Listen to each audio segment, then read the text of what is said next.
Magandang araw, mga kasabong. Sa araw na to ay papakita ko sa mga sisiw ko mga kasabong. Bali, first time ko kasi nagpa-hinhatch. Ito sila mga kasabong. Bali, sa siyam na pirasong itlog, 7 lang ang nabuo mga kasabong. So, ito na sila ngayon. Week old. 8 days na pala ngayon mga kasabong. Ngayong araw na sila, so masigla naman sila mga kasabong. Ngayon, bali, dito ko muna sila nilagay kasi mahangin doon sa labas mga kasabong. Ayaw ko silang mahanginan tsaka maulanan. Tag-ulan pa naman. Ngayon, 8 days old na sila. Ayan sila mga sabong, 7 piraso. Ayan magpapakain tayo mga kasabong. Pakainin natin itong mga sisiw. Kuha lang akong pagkain.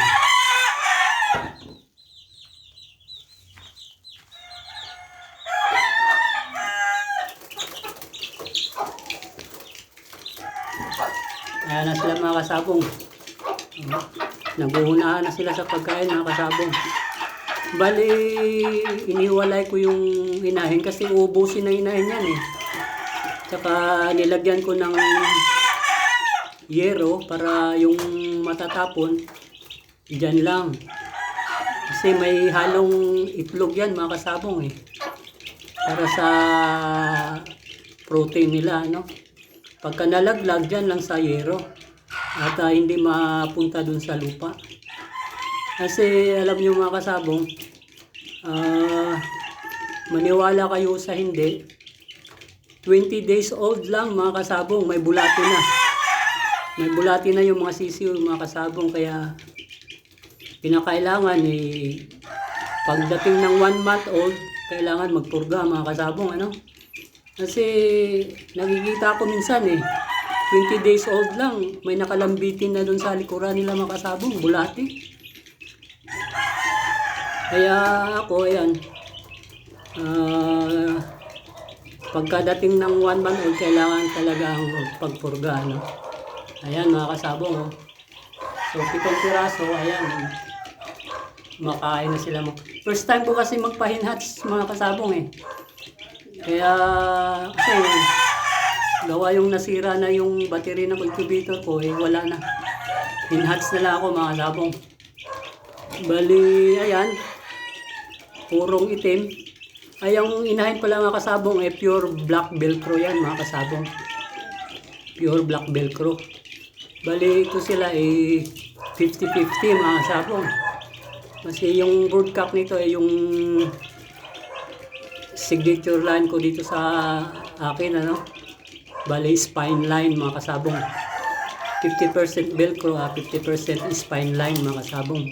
Yung ginawa kong strain. May ginawa kasi akong strain mga kasabong eh. So pinangalanan kong spine line. Mamaya papakita ko sa iyo yung broodcock mga kasabong.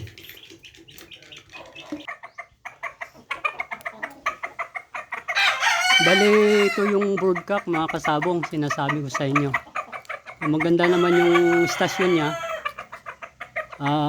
Matangkad, tsaka yung katawan nito mga kasabong football shape, ano? Parang bola mga kasabong, football. Ayan siya mga kasabong.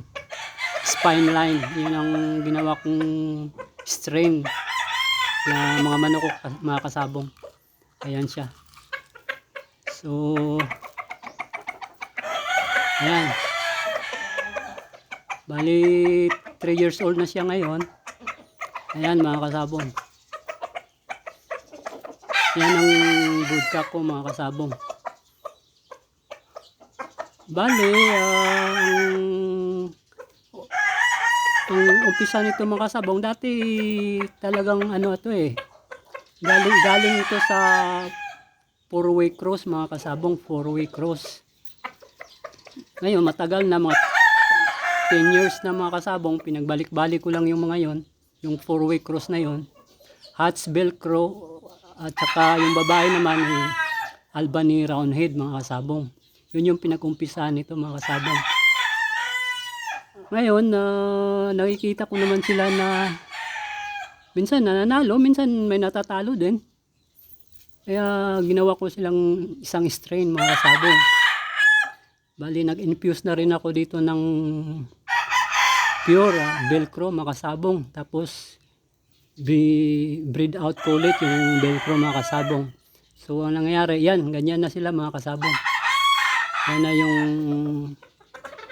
mga manok ko mga kasabong, ganyan. So, ayan.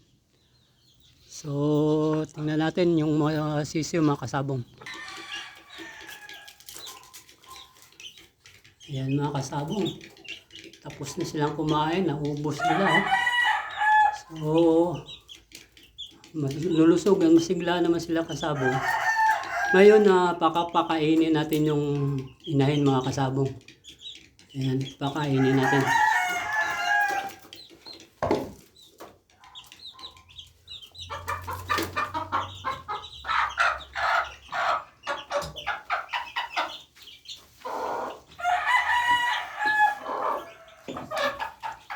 Ayun kumakain pa rin yung mga sisiw, mga kasabong. Nagawan yung inahin. Actually, yung pagkain niyan ng inahin kasabong may halong papaya. Oo, may halong papaya yan mga kasabong. Ay, matindi rin pamurga yung papaya mga kasabong. Lalo na yung buto at saka yung mapait kasi yung buto mga kasabong at saka maanghang. Yun, maganda silang pamurga mga kasabong. So, hinaluan ko yan ng papaya mga kasabong. Ayan, inagawa nila yung nanay nila mga kasabong. Malalaking butil na yan mga kasabong pero inagawan pa rin nila. Ayan. Ayan mga kasabong. So, masigla sila mga kasabong.